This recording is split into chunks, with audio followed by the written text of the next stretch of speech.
আসসালামু আলাইকুম রহমতুল্লাহি ওবারাকাতুহ। সম্মানিত কোয়েল পাখি খামারি ভাই বোনেরা, আপনারা দেখতে পাচ্ছেন আমার একটা বুডার শেষ হয়ে গেছে। তো এই বুডারটা আমি আজকে ছেড়ে দেব, মানে অর্থাৎ বুডার থেকে আমি টোটাল ঘরের মধ্যে আমি পাখিগুলো ছেড়ে দেব। তো অনেক খামারিরাই তারা জানে না আসলে। তার আগে একটা কথা বলে নিই, যখন কোনো বাচ্চা বোর্ডারের ভিতরে আবদ্ধ করে রাখা হয়, অর্থাৎ চিক গার্ড দিয়ে ঘিরে ওপরে হপার দিয়ে রাখা হয়, তখন বাচ্চাগুলা সুস্থ সবল থাকে। তার কারণ হচ্ছে সঠিকভাবে যতটুকু তাপের দরকার ততটুকু বাচ্চা পেয়ে থাকে, তার কাছাকাছি খাবার থাকে, পানি থাকে, সব নিয়মের মধ্যে থাকে, তারা গোছায় এক জায়গায় থাকে, পাখিগুলা সুন্দর থাকে। কিন্তু যখন বোর্ডার থেকে ছেড়ে দেওয়া হয়, অনেক জায়গা থেকে এরকম কমপ্লেন চলে আসে, অনেক জায়গা থেকে ফোন দিয়ে বলে যে বোর্ডারে বাচ্চা ভালো ছিল, ছেড়ে দেওয়ার পর থেকে বাচ্চা অস্বস্তি বোধ করে, যে কোনো একটা সমস্যা হয়ে যায়। এইভাবে অনেক খামারিরা আমার কাছে ফোন দিয়ে বলে যে আমার বাচ্চা ঠিক বোর্ডারে তো 7, 8, 10 দিন ভালো ছিল, কিন্তু যখন বোর্ডার থেকে গোটা ঘরে ছেড়ে দিয়েছি, তারপরে পাখি অস্বস্তি বা সমস্যা দেখা দিচ্ছে। তো তার কারণ একটাই, কারণ ওই খামারির বা ওই যে পাখি পালন করে, ওনার ওই অভিজ্ঞতা নেই।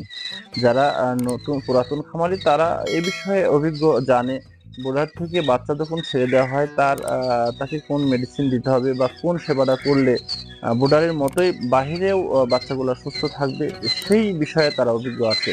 কিন্তু নতুন যারা খামারি, তাদের এটা জানা থাকে না।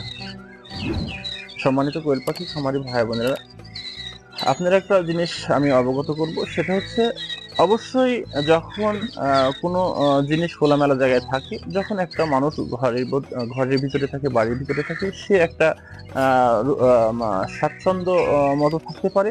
কিন্তু যখন সে বাইরে চলাফেরা করবে, ঘুরবে, তার শরীরে ধুলাবালি লাগবে, পেরেশানি হবে, ঘাম ঝরবে, বিভিন্ন পেরেশানি হয়ে থাকবে। যেমনটি সে বাড়ির ভিতরে বা ঘরের ভিতরে ছিল, সে পরিপাটি ছিল, একদম পরিষ্কার পরিচ্ছন্নতা ছিল, সমস্যা হয়নি। কিন্তু বাইরে যখন চলাফেরা করে আসছে, 2 ঘন্টা 4 ঘন্টা ঘুরে আসছে, তো সে বিভিন্ন আবর্জনা, ময়লা, মাটি এবং পেরেশানি, বাড়িতে এসে ফ্রেশ হয়, তারপরে তার স্বস্তি বোধ করে। তেমন ভাবে বুডারের পাখিটা এরকম, যখন বুডার ভিতরে থাকে পরিপাটি হয়ে থাকে, যখন আমি ছেড়ে দেব, তখন তো উনি খোলা পাবে, তখন উড়ে বেড়াবে, ধুলার মধ্যে যাবে, বিভিন্ন ধুলা তার নাকে ঢুকতে পারে। যখন বুডার মধ্যে ছিল, তখন সরাসরি যে বাইরে একটা বাতাস, এই বাতাসটা কিন্তু পাখির শরীরে সরাসরি এসে লাগতে পারে না। কারণ চারিদিকে চিকগার দিয়ে ঘেরা থাকে। উপর থেকে যে তাপটা দেয়, এই তাপটাও ভালো থাকে, তার কাছাকাছি খাবার থাকে, কাছাকাছি পানি থাকে, সব দিক থেকেই সে সুস্বাস্থ্য থাকে। কিন্তু যখন বাইরে ছেড়ে দেওয়া হয়, তখন উনি খেলাধুলা করার জন্য, ছোটাছুটি করার জন্য গুঁড়া নাড়াচাড়া করবে, ওই গুঁড়া ধুলাটা তার নাক মুখে ঢুকতে পারে। বাহিরের যে তাপমাত্রা, বাহিরের যে বাতাসটা সরাসরি তার শরীরে লাগলো। যেমন বুডারের ভিতরে তার তাপমাত্রা মনে করেন আজকে এখন 30 ডিগ্রি সেলসিয়াস আছে, অর্থাৎ 30 তাপমাত্রা আছে, এটা এর জন্য ঠিক আছে। কিন্তু বাইরে যখন যাবে, তখন কিন্তু 30 ডিগ্রি কম হতে পারে, বেশি হতে পারে। তাপমাত্রা তারতম্য হয়ে তার উপরে পর্যাপ্ত একটা ধকল পড়ে। যখন বোর্ডার ছেড়ে দেওয়া হয়, চিকগার্ডগুলো উঠে দিয়ে টোটাল ঘরে ছেড়ে দেওয়া হয় পাখি, তখন তার উপরে এখন পর্যাপ্ত একটা ধকল চলে আসে। তার মধ্যে তার প্রথম ধকলটা হলে তার শরীরে জ্বর আসবে, ঠান্ডা আসবে, সর্দি লাগতে পারে। এই যে বিভিন্ন সমস্যা দেখা দিয়াতে পাখি তখন অসুস্থ হয়ে পড়ে, তখন আস্তে আস্তে পাখি মারা যায়, বিভিন্ন রোগে আক্রান্ত হয়। কিন্তু আপনারা যদি এই খেয়ালগুলো করেন, তাহলে আপনার পাখি ইনশাল্লাহ আল্লাহর রহমতে আপনার পাখি সুস্থ থাকবে। যেদিনকে বুড়া থেকে বাচ্চা ছেড়ে দেবেন, অবশ্যই তার তো একটা ধকল, তখন অবশ্যই সেদিন থেকে যখন ছেড়ে দিবেন, সে রাত্র থেকে শুরু করে তাকে পরপর 3 থেকে 5 দিন ঠান্ডা ডোজ করে দিবেন। সেটা হাই কোয়ালিটি ঠান্ডা ডোজ করার দরকার নেই, যেহেতু আমার চ্যানেলে হাই কোয়ালিটির ঠান্ডার ডোজের ভিডিও দেওয়া আছে, আপনার আবার ওইটা করা দরকার নেই। নর্মালি একটা ঠান্ডার ডোজ করে দিবেন, সেটা আপনার রেনামাইসিন আর ডক্সি ভেট, আর তার সঙ্গে অবশ্যই নাপা বড়ি দিবেন, যেমন নাপা বড়ি অর্থাৎ প্যারাসিটামল। এইটা আপাতত এই 3টা মেডিসিন দিবেন। যদি পারেন তার ভিতরে লাইসোভিট ব্যবহার করলে ভালো হয়। তো আপনারা যদি এইভাবে বুডা ছেড়ে দেওয়ার পরে এই 3 থেকে 4টা মেডিসিন পাখিকে সেবন করান, মানে যেদিন ছেড়বেন সেদিন থেকে শুরু করবেন, অর্থাৎ ওই সেই রাত থেকে শুরু করবেন।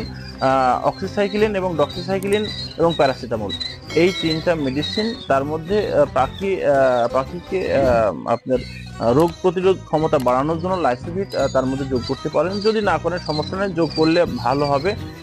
এই যে আপনার পাখি বোডাটা ছেড়ে দেন, বোডা ছেড়ে দেওয়ার পরে দুটো ঘর যখন হয়ে যাবে, এইটা যখন দিবেন, আপনার পাখি আল্লাহর রহমতে বোডারের মধ্যে যেভাবে ছিল ঠিক বাইরে সেভাবে থাকবে।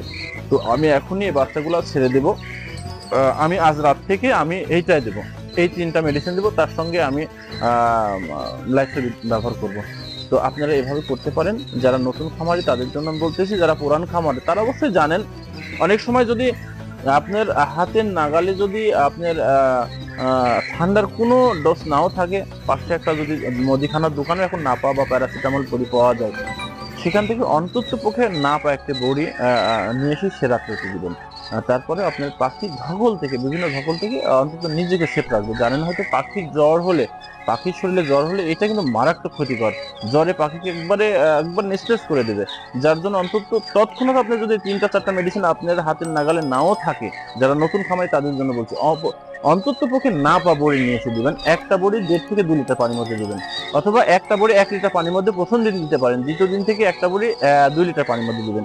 অথবা আমি বারবার বলে থাকি, যে কোনো মেডিসিন ব্যবহার করার পূর্বে অবশ্যই ডাক্তারের পরামর্শ নিয়ে আপনারা আপনার পাখিকে সেবন করাবেন, এবং অভিজ্ঞ খামারিদের কাছ থেকে পরামর্শ নিয়ে আপনার পাখিকে যে কোনো মেডিসিন ব্যবহার করাবেন। আজকে এই পর্যন্ত। আসসালামু আলাইকুম রহমতুল্লাহ।